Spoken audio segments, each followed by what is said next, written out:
Assalamualaikum warahmatullahi wabarakatuh. Baiklah, di sini saya akan menjelaskan materi tentang sel. Perkenalkan, nama saya Hilda Ariski dengan NIM 2014080016, dosen pengampu Dr. Melia Sari, SPD, MSI.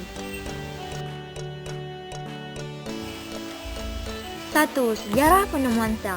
Sebelumnya sudah sedikit disinggung mengenai penemuan sel itu berawal dari ditemukannya mikroskop oleh Anthony pada tahun 1635 sampai 1723. Dari sana muncullah para ilmuwan untuk meneliti hal-hal yang bersifat kecil atau mikroskopik termasuk sel. Berikut ini ilmuwan yang menemukan tentang sel yang tercatat dalam sejarah. Robert Hooke pada tahun 1635 sampai 1703. Dalam penelitiannya, Robert Hooke mengamati sayatan gabus. Ketika diamati sayatan gabus tersebut, Robert Hooke melihat adanya ruang-ruang yang kecil berjajar seperti susunan bata. Nah, susunan bata tersebut dinamakan sel. Robert Brown pada tahun 1831 menyatakan bahwa di dalam sel terdapat organel yang disebut dengan nukleus atau inti sel. Felix Turgidin pada tahun 1835 menyatakan bahwa bagian yang terpenting di dalam sel adalah isi sel yang terdiri atas materi hidup yang dikenal dengan cairan sel atau protoplasma. Johannes Purkinje pada tahun 1839. Johanneslah yang pertama kali memperkenalkan istilah protoplasma. Menurut Johannes Purkinje, protoplasma dibedakan menjadi dua, yaitu bagian yang kental atau gelap dikenal dengan istilah nukleus dan bagian cair yang dinamakan sitoplasma. 2. Teori sel. Setelah banyaknya ilmuwan yang menemukan sel, tentunya tidak terlepas dengan munculnya teori-teori yang mendukung. Berikut teori tentang sel. 1. Leiden mengemukakan bahwa setiap makhluk hidup tersusun atas sel. Pendapat Leiden didukung oleh Theodor Schwann yang mengemukakan bahwa setiap makhluk hidup tersusun atas sel. Dari adanya dukungan tersebut, Leiden dan Schwann akhirnya merumuskan teori, di mana teori tersebut dinamakan teori sel. Max Schulze mengemukakan bahwa sel merupakan unit fungsional terkecil dari makhluk hidup. Seperti yang sudah dibahas bahwa di dalam sel terjadi kerjasama yang baik antara jaringan dan organel-organel sel sehingga membantu makhluk hidup untuk beraktivitas. 3. Rudolf Virchow mengemukakan bahwa sel merupakan unit pertumbuhan terkecil dari makhluk hidup. Maksudnya yaitu setiap makhluk hidup di dalamnya terdapat sel yang tumbuh dan berkembang dari kecil menjadi besar. Bagian-bagian sel berdasarkan struktur dan fungsinya. Yang pertama, membran sel. Bagian sel yang pertama adalah membran sel. Membran sel merupakan permukaan luar setiap sel yang dibatasi oleh selaput halus dan elastis. Membran sel dapat mencegah masuknya zat-zat yang dapat merugikan serta memudahkan masuknya zat-zat yang berguna bagi sel. Sitoplasma. Sitoplasma merupakan material yang di dalamnya terdapat beberapa organel sel. Sitoplasma mempunyai kandungan beragam zat, yaitu protein, karbohidrat, lemak, enzim, zat-zat anorganik, hormon, dan juga vitamin. Fungsi sitoplasma yaitu sebagai tempat berlangsungnya reaksi metabolisme sel karena organel sel berada di dalam sitoplasma. Nukleus merupakan organel terbesar yang ada di dalam sel. Bagian ini terdapat di semua sel eukariotik, kecuali sel-sel pembuluh floem dewasa dan sel darah merah mamalia dewasa. Fungsi nukleus penting untuk membuat ribosom dan mengendalikan seluruh kegiatan sel. Mitokondria. Selanjutnya ada bagian mitokondria yang jumlahnya bervariasi. Adapun fungsi mitokondria yang utama adalah untuk tempat penghasil energi. Ribosom. Ribosom merupakan organel sel yang terbentuk yang bentuknya seperti butiran dan struktur yang paling kecil. Letak ribosom berada bebas di sitoplasma dan ada juga yang menempel di membran retikulum endoplasma. Fungsi ribosom adalah sebagai pembuatan protein. Retikulum endoplasma. Retikulum endoplasma atau disingkat RE merupakan saluran berliku yang membentang dari inti sel ke sitoplasma. Fungsi retikulum endoplasma adalah untuk membuat serta menyalurkan bahan-bahan yang diperlukan organel sel. Badan Golgi. Badan Golgi merupakan organel sel yang terdapat di dalam semua sel, kecuali pada sperma dewasa dan sel darah merah. Badan Golgi terbentuk seperti kumpulan kantong yang tertumpuk. Adapun fungsi badan Golgi adalah untuk memodifikasi bahan-bahan yang dihasilkan oleh retikulum endoplasma serta menyalurkannya ke organel yang diperlukan. Lisosom. Selanjutnya ada organel lisosom yang terbentuk menyerupai kantong berisi enzim pencernaan. Fungsi lisosom adalah untuk mencerna zat sisa, zat asing, dan makanan. Periksisom. Periksisom merupakan organel sel yang besarnya hampir sama dengan lisosom, serta dibatasi oleh membran tunggal.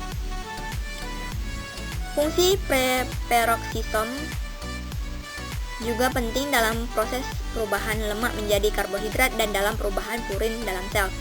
Mikrotubulus. Bagian ini berupa silinder protein yang terdapat pada sebagian sel hewan dan tumbuhan. Fungsi mikrotubulus lainnya berperan penting dalam proses pembelahan sel dan berguna sebagai tempat saluran bagi arus zat sitoplasma di dalam sel. Mikrofilamen. Organel ini berupa serat tipis panjang yang berdiameter 5-6. Mikrofilamen terdiri atas protein yang disebut dengan aktin. Fungsi mikrofilamen berperan penting dalam gerakan atau aliran sitoplasma.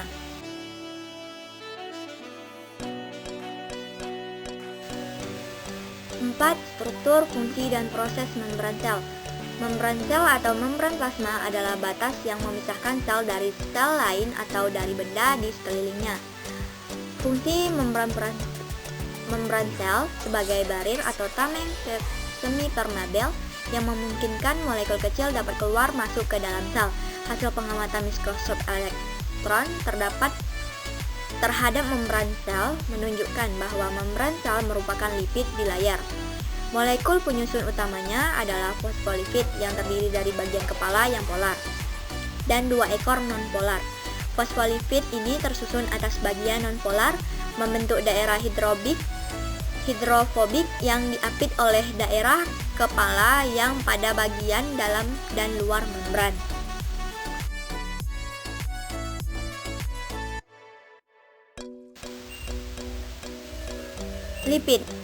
Lipid yang terdapat pada selaput dapat diekstrak dengan kloroform, eter, dan benzenen dengan menggunakan kromatografi,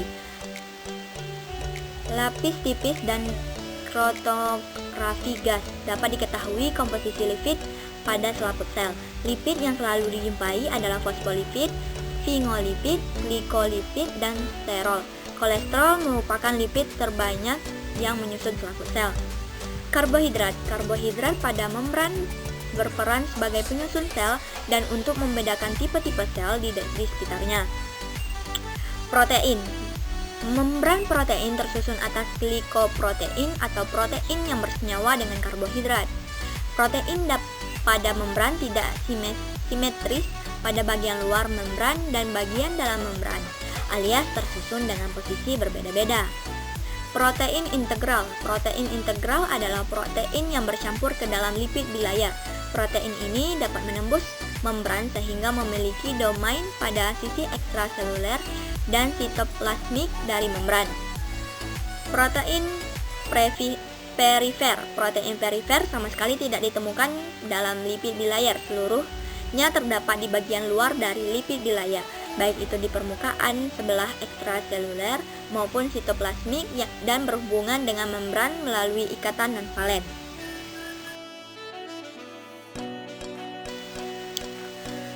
Hima daur sel. Siklus sel atau daur sel adalah siklus kehidupan sebuah sel. Siklus ini bertujuan untuk perkembangan dan pertumbuhan dari sel itu sendiri. Siklus sel diawali dengan pembelahan sebuah sel induk dan diakhiri dengan terbentuknya sel anak atau kematian sel. Tahapan siklus sel. Sebelum siklus sel dimulai, ada syarat yang harus dipenuhi oleh suatu sel. Sel tersebut haruslah tumbuh menyalin DNA-nya dan membagi dirinya menjadi 2. Tahapan siklus sel dibagi menjadi 2 fase utama, yakni interfase dan mitosis. Pada fase interfase, terjadi pertumbuhan sel dan penyalinan DNA, sedangkan pada fase mitosis terjadilah pembagian sel jadi dua dan dibagilah sitoplasmanya, lalu terbentuklah dua buah sel hasil pembelahan tadi. Interfase adalah awal dari terjadinya pembelahan. Di dalamnya ada fase-fase yang harus dilewati, sebagaimana digambarkan. Fase G1, fase S, fase G2. Fase mitosis. Sepanjang terjadinya fase ini, sel membagi DNA dan sitoplasma yang sebelumnya telah disalin menjadi dua bagian dan membelah diri. Di dalam fase meiosis ini ada 4 tahapan yang terjadi. Tahapan tersebut diawali dengan profase, metafase, anafase, dan diakhiri dengan telofase. Perbedaan proses pada metabolisme sel. Metabolisme sel adalah segala proses reaksi kimia yang terjadi di dalam makhluk hidup, mulai makhluk hidup bersel satu yang sederhana seperti bakteri, protozoa, jamur, tumbuhan, dan hewan, sampai makhluk hidup yang tersusun tubuhnya kompleks seperti manusia. Di dalam proses ini, makhluk hidup mendapat mengubah dan memakai senyawa kimia dari sekitarnya untuk mempertahankan hidupnya. Metabolisme meliputi proses sintesis dan proses penguraian senyawa atau komponen dalam sel hidup. Semua reaksi metabolisme dikatalis oleh enzim. Hal lain yang penting dalam metabolisme adalah perannya dalam penawar racun atau detoksifikasi, yaitu mekanisme reaksi pengubah zat yang beracun menjadi senyawa tak beracun yang dapat dikeluarkan dari tubuh.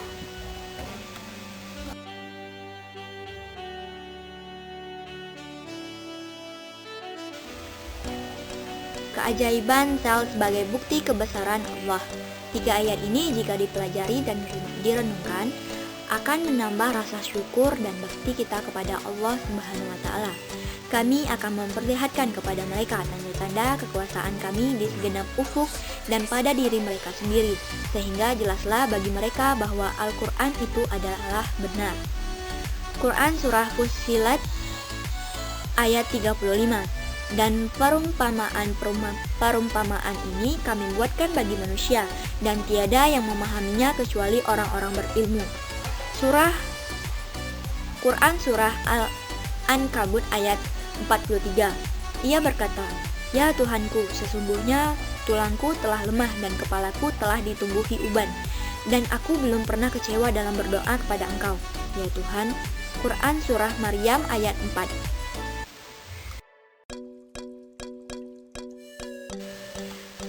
Terima kasih telah menonton. Semoga apa yang saya sampaikan dapat bermanfaat bagi kita semua. Saya akhiri dengan wassalamualaikum warahmatullahi wabarakatuh.